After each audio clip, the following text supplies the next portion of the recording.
Welcome to Beyond the Caseload, Mission, Laughs, and Life at PPT, where we talk honestly about life in pediatric therapy, the chaos, the laughs, the growth, and the moments that make it all worth it. Your hosts are Regina, a speech-language pathologist and rehab director of West Palm Beach, and Tara, HR director, bringing you real conversations from Beyond the Caseload.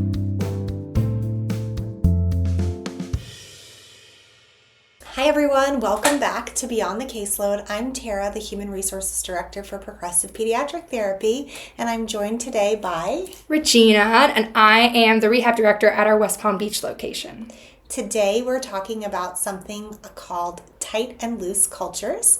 Culture is something that is not easily defined by an employee handbook or something that we can only establish as the executive leaders of a company. It's something that we have to work in conjunction with our staff to create a culture that works best for everyone. Yeah. So we're talking about tight versus a loose culture and where we are and what we fit and what our staff has said about it. A tight culture is a culture that has a low tolerance for rule breakers, a lot of monitoring, not a lot of self-expression, whereas a loose culture has a lot of self-expression, a lot of gray areas, and allows the staff to make a lot of decisions on their own.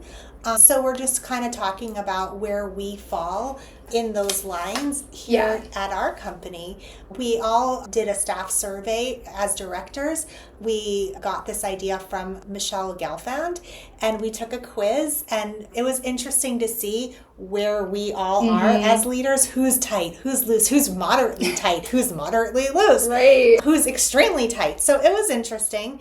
And it kind of makes you understand people better. Yeah. So what do you think, Regina? Do you feel like the culture here at our West Palm Beach is one or the other, is a mix? How do you feel it is? Yeah, and I think what we learned too from Michelle Gelfand is you want a culture where it's both. You want to be loose, tight, ambidextrous, meaning tight in some areas, loose in other areas, so that you have a good balance.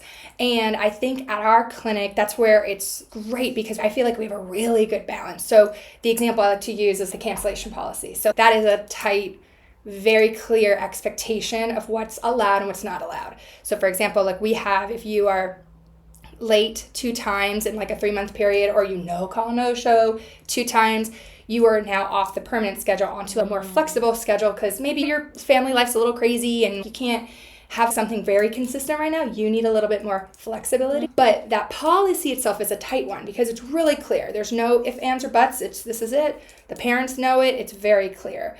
Versus like a loose culture where we get to have more of a loose culture. Maybe a good example is like within the staff where we talked about like Spirit Week where we don't have to wear uniforms. We could dress up in certain costumes or certain styles. Like if we're doing 4th of July, we can come up with a whole 4th of July obstacle course, and speech therapists get involved, and the PTs are doing matching activities on the door. It's a little bit more flexible, but open to creativity. And that's kind of the idea, is that you want to have a culture that's both for balance. And like you said, we did a mindset quiz, and it's so interesting how leads, even just within leadership, some people lean more on the tight side and some leaders lean more on the loose side. And it's all about how you kind of view a situation and just how tight you are, kind of how loose you are in terms of like, are you the rule maker or the rule breaker?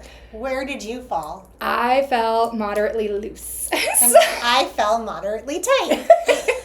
So, and I think it's perfect because I think like that's where we get such a teamwork, beautiful, innovative culture because you kind of provide that structure. And as HR, that's so important.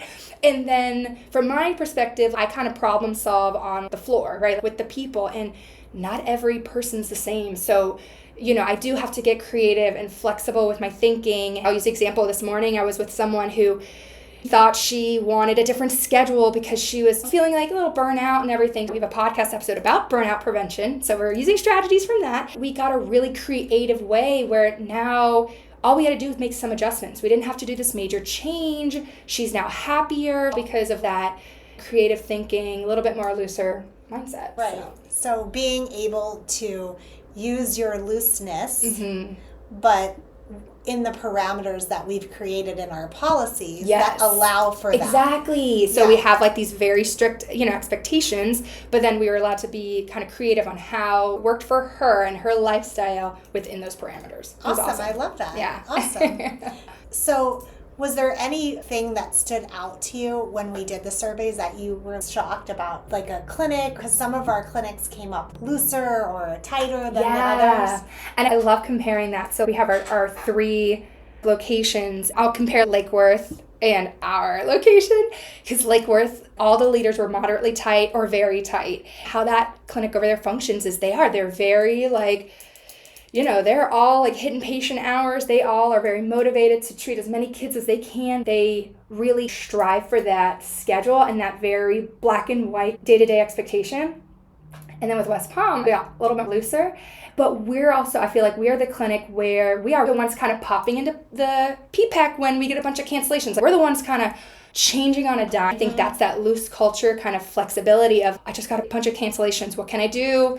Oh, you can, 5 minutes down the road is our medical daycare. We could go there and you can treat there. And therapists are like, all right, let's go. And they'll do it. And I think that's that good comparison. And that was kind of surprising, but not surprising at the same time. But again, we're all doing the same mission, but 2 totally different ways to do it. Getting there. Yeah.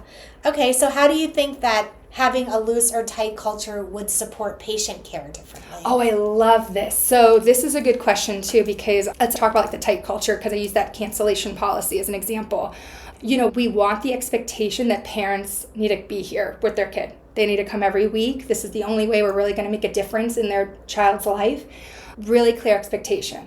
It also is a very clear expectation. You also need to be on time. You can't just show up at 20 minutes past the time that your appointment started, because I have a patient in 10 minutes. Right. So it needs to be tight. I think at the beginning it's harder for parents because they don't understand, because they're so used to doctor's offices, and at the doctor's office they don't run on time. If they're 10 minutes late, it's okay. It's okay. Mm-hmm. But like, I think once they understand that we run on time, we don't run like a doctor's office. Like if you miss 15 minutes, then you're only getting 15 minutes. 15 minutes is gone. It's not like you're getting it back. The next kid will be waiting at the end of that session. So on that end, and how important is that, right? We need our parents to be, to help their child. We need that expectation really clear. You got a 9 o'clock appointment, I need you here at 9 o'clock. 8:55 actually, waiting in the lobby would be great.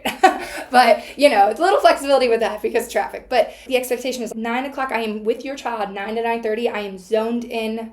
That is it. Tight culture, I'm with your child.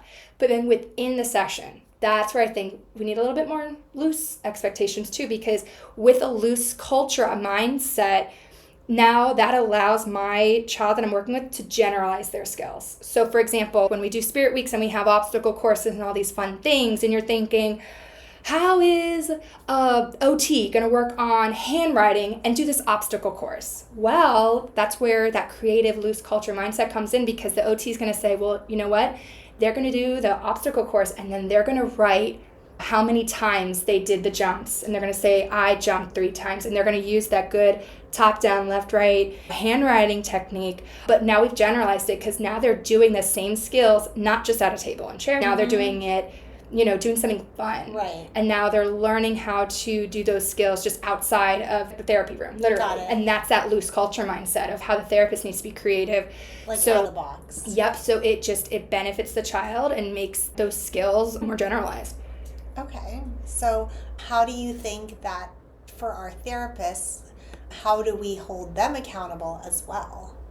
So I like this, because just like with the parents, like coming in on time, right? Our therapists also need to come on time. So tight culture. The expectation is if your hours aren't 9 to 6, we're going to be here at 9 to 6. And a problem we might come into is like, oh, my last one canceled, so I'm going to leave a little early. Loose culture mindset, but not a place for a loose culture mindset. That's a place for, no, let's have a tight culture mindset, because we have this flex list where we have families who want to be called same day. Their schedule's crazy. They want us to pick up the phone and say, we have an opening at 5:30. Would you like to come in? So that tight mindset as a therapist, that my working hours are this, that if I get an opening at the evening, that I say, hey, I have an opening, so I can serve that one child who's been looking for a Tuesday at 5:30 time, that they can come in. And now we've served that mission.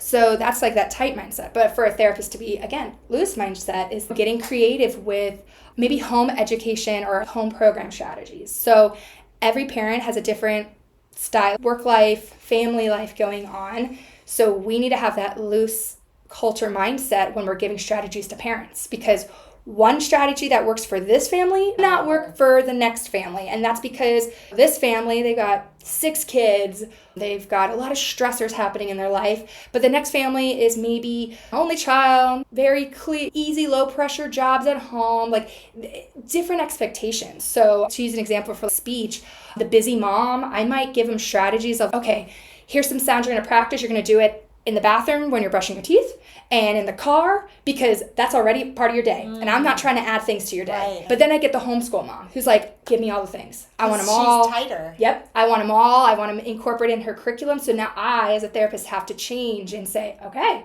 let me do this. Let me teach you how to do this. So when you're doing it part of your curriculum, you're doing it the right way. So that's kind of how a therapist needs to also be ambidextrous and have that. Yeah, I love both that. mindset. That is a great idea. Yeah. Okay.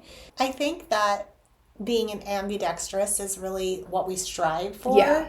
It's not always attainable, but it's definitely what we strive for. We hope that our therapists feel like they have a voice, that we listen when we do our surveys and all of that, so that we can help to create a culture that is perfectly fit for everyone. Yeah, definitely. And I had questions for Tara because I also wanted to know, why does being willing to evaluate our culture openly make our practice stronger? It makes it stronger because without therapists that work for us, we're not able to serve the community. And we need to listen to them and see what it is that they need and how we can incorporate that, right, within the parameters that we're able to use. Like, obviously, we need structure. We need for them to come to work. If they say they're going to be here at 9 and Bobby is on his way, but they get here at 9:30, well, that's not going to work either. They need to be accountable to get here at the time that they're going to say that they're going to be here. But we do have the policies in place. We do have a same day call out sick policy. So if you follow the policies, then everything runs smoothly. That's why we have policies like that. Text your manager, send in a form, go on our payroll company policy to let us know you're not coming in, and text your patients, let them know you won't be there, so that nobody's waiting on you. You know? So we have certain policies. We have schedule change policies. You can't just say next week, I'm not going to be working. Like, we have a procedure. We're not saying we won't change your schedule to help you with flexibility. We're saying our policy is you request the schedule change. We all meet together. We decide, will this benefit you? What will we do for the patients? How will we place them on other schedules? And then we come to an agreement together. And this way, everybody's happy. The patients are happy. The therapist is happy. And we're all still following the policies. Yeah.